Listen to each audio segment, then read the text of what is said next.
Hi hello friends, welcome to our channel. It's me Lakshmi. ఎలా ఉన్నారు? బాగున్నారా? నేనైతే సూపర్ ఉన్నానండి. మీరు కూడా బాగున్నారని అనుకుంటున్నాను. ఈరోజు ఏంటంటే స్పెషల్, ఈరోజు వచ్చేసి గురు పౌర్ణమి అండి. గురు పౌర్ణమి అంటే ఆషాఢ మాసంలో వచ్చే పౌర్ణమిని గురు పౌర్ణమి అని అంటారు.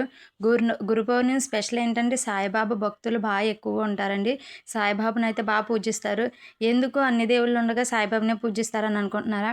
ఎందుకంటే సాయిబాబా ఒక రకంగా గురువు అండి అందరికీ. అంటే మంచి చెడ్డలు నేర్పించే ఆయన కాబట్టి ఆయన్ని గురువు అని అంటారు. సాయిబాబా గారు గురువు అండి. అందుకని చెప్పి సాయిబాబా గారిని అయితే బాగా పూజిస్తారు. మీకు తెలియని విషయం ఏంటంటే సాయిబాబా గారినే కాదు, మనం గురువుగా ఎవరినైతే భావిస్తామో వాళ్ళందరిని అయితే పూజిస్తారండి. ఈరోజు ఏంటంటే మన సార్లకి ఒక రకంగా చెప్పాలంటే మన తల్లిదండ్రులకు కూడా మనం పూజ చేయాలి. మనం వాళ్ళని పూజించుకోవాలి. ఎందుకంటే మన మొదటి గురువులు మన తల్లిదండ్రే కాబట్టి మనకి నడక నేర్పించడం ఏంటి, మనకు అన్నం తినడం నేర్పించడం ఏంటి, మనకు మాట్లాడడం నేర్పించడం ఏంటి, ప్రతిదీ చేసేది మన తల్లిదండ్రే కాబట్టి మన మొదటి గురువు అయితే తల్లిదండ్రి అవుతారండి. ఆ తర్వాతకి వచ్చి దైవంగా భావించే సాయిబాబా గారు, ఆయన రెండో గురువు అవుతారండి. ఎందుకంటే బాబా గారు లేనిది అసలు ఈ జీవితమే లేదు. నాకైతే మాత్రం బాబా గారు అంటే చాలా ఇష్టం. మీకే దేవుడు ఇష్టమో కామెంట్ చేయండి. నెక్స్ట్ వచ్చేసి మన ఉపాధ్యాయులను కూడా పూజించవచ్చండి. అదేనండి, ఉపాధ్యాయులు అంటే సార్లు టీచర్లు వీళ్ళు కూడా మన గురువులే కదండి. వాళ్ళ లేనిదే మన భవిష్యత్తే లేదు అసలన.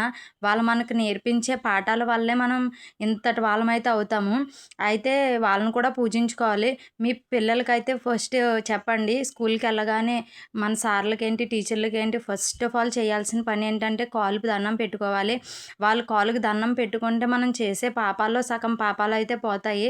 వాళ్ళ వాళ్ళ వల్ల మనకు చదువు రావడం ఏంటి, మన భవిష్యత్తు ఏంటి, అన్నీ వాళ్ళ మీదే ఆధారపడతా ఉంటాయి. కాబట్టి మనమైతే మన గురువులను అయితే పూజించాలండి.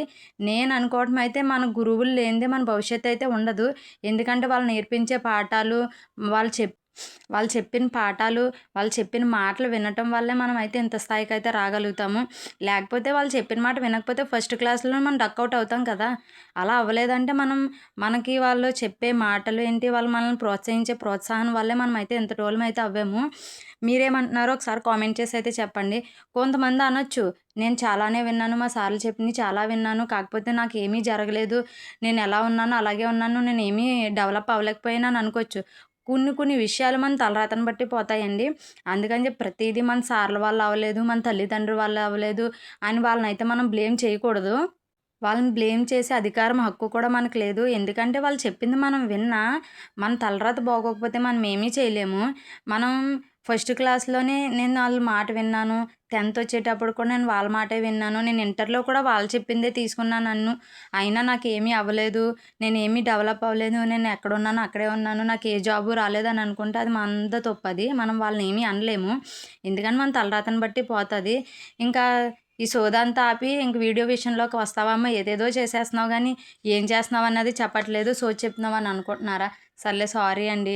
ఏదో గురువులు కదా చెప్పాలనిపించింది నాకు, అందుకని చెప్తున్నాను. ఇష్టమైతే వినండి, లేకపోతే స్కిప్ చేసేయండి. అంతేగాని బ్యాడ్ కామెంట్స్ మాత్రం పెట్టకండి ప్లీజ్.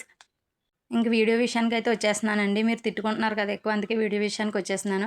ఇంక వీడియో విషయానికి వచ్చేస్తే ఏంటంటే ఈరోజు సాయిబాబా గారిని అయితే పూజిస్తున్నాను. గురు పౌర్ణమి కదా, అందుకని చెప్పేసి నేను సాయిబాబా గారికి అయితే పూజ చేస్తున్నాను.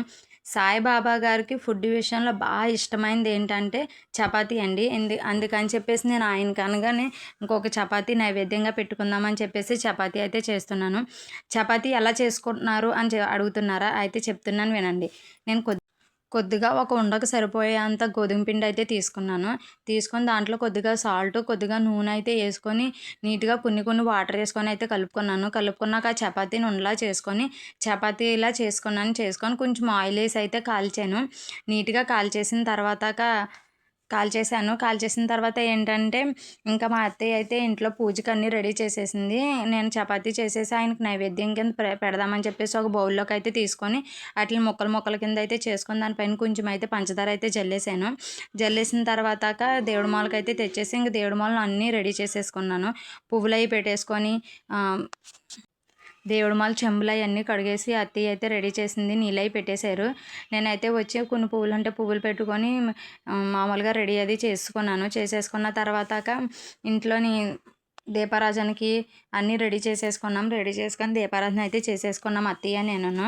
దీపారాధన చేసేసుకున్న తర్వాత అత్తయ్య నేను చాలీసా చేసుకుంటాను, మీరు తులసమ్మ దగ్గర దండం పెట్టేసుకోండి అంటే ఆమె వెళ్ళి తులసమ్మ దగ్గర దండం పెట్టేసుకుంది. ఇంట్లో ఇద్దరు దీపారాధన చేసేసుకున్నాక మనం చేసే పూజ మనస్ఫూర్తిగా చేస్తే చాలండి. మనం ఆర్భాటంగా చేసేసి ఇచ్చుకుపోయే కన్నా మనకున్న స్తోమతలో చేసుకొని మనస్ఫూర్తిగా దైవాన్ని కొలుచుకుంటే సరిపోతుంది. ఇదైతే నా ఉద్దేశము. మీ ఉద్దేశం ఏమనుకుంటున్నారో కామెంట్ చేసి అయితే చెప్పండి. మనస్ఫూర్తిగా దండం అయితే పెట్టేసుకొని హారతి అది ఇచ్చేసుకున్నాము. నేనైతే సాయిబాబా చాలీసా అయితే చదువుకుంటున్నానండి. సాయిబాబా చాలీసా అసలు ఎంత బాగుంటుందంటే, మీకు సాయిబాబా చాలీసా చదివి వినిపించాలంటే మాత్రం కామెంట్ చేయండి. షార్ట్ వీడియోగా స్వీట్గా అయితే నేను పాడేసి హనుమాన్ చాలీసా చేసి అయితే మీకు చూపిస్తాను. అయితే అత్తయ్య గారు వెళ్ళి తులసమ్మ తల్లికి దండం పెట్టేసుకొని వచ్చేసారు. నేనైతే హనుమాన్ చాలీసా చేసుకున్నాను.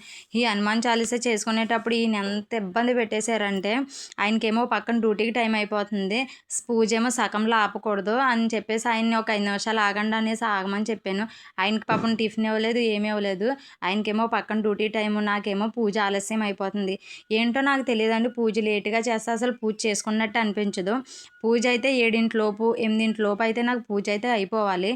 లేట్ అవుతే ఇంకా అసలు పూజే చేసుకోను, నేను చేసుకోబుద్ధి అవ్వదు. ఈ హనుమాన్ చాలీసా ఒకటి, ఈ సాయిబాబా చాలీసా ఒకటి, ఈ చాలీసాలు అయితే చదివితే మనసు చాలా సంతోషంగా ఉంటుంది, చాలా హ్యాపీగా ఉంటుంది.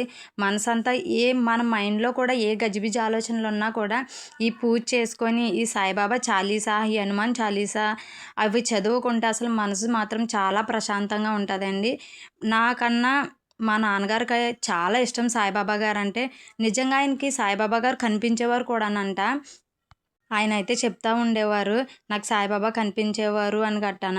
నాకు ఈ గురు పౌర్ణమాస్తే ఇంకోటి గుర్తొస్తుందండి. మా చిన్నప్పుడు మా ఊర్లో సాయిబాబా గుడి ఉండేది. మా నాన్నగారు మా అమ్మగారు ఏం చేసేవారంటే సాయిబాబా గుడి దగ్గరికి చపాతీలు చేసుకెళ్ళటమో లేకపోతే పులిహార చేసుకెళ్ళటమో చేసుకొని వెళ్ళేవారు. చేసుకొని వెళ్ళి మమ్మల్ని కూడా తీసుకొని వెళ్ళేవారు. మేము అందరం కూడా సాయిబాబా గుడికి అయితే వెళ్ళేవాళ్ళమి. సాయిబాబా గుడికి వెళ్ళి వచ్చేసి సాయిబాబా గుడి దగ్గర ఆడుకునే వాళ్ళు ఉంటారు కదా, వాళ్ళకి ప్రసాదం అయితే అందరికీ పంచిపెట్టేవాళ్ళమండి. చాలా హ్యాపీగా ఉండేది, చాలా ఎంజాయ్ఫుల్గా ఉండేది వాళ్ళకి పెడుతుంటే. మనసు కూడా చాలా ప్రశాంతంగా అనిపించేది. ఆ రోజు వాళ్ళకి పెడుతుంటే వాళ్ళు తీసుకునే ఒక్కొక్క స్పూన్ అవని, ఒక్కొక్క ముద్ద అవనివ్వండి, వాళ్ళ కళ్ళల్లో కనిపించే ఆనందం చాలా బాగుండేది. చాలా హ్యాపీగా అనిపించేది. మీరు ఎప్పుడన్నా ఇలా చేసారా? నాకైతే అది బాగా గుర్తొస్తుంది. అయితే ఇంక వీడియో విషయానికి వచ్చేస్తే నా పూజ అయితే కంప్లీట్ అయిపోయిందండి. కంప్లీట్ చేసేసుకున్నాను మొత్తం. మీ అందరికీ గురు పౌర్ణమి శుభాకాంక్షలు.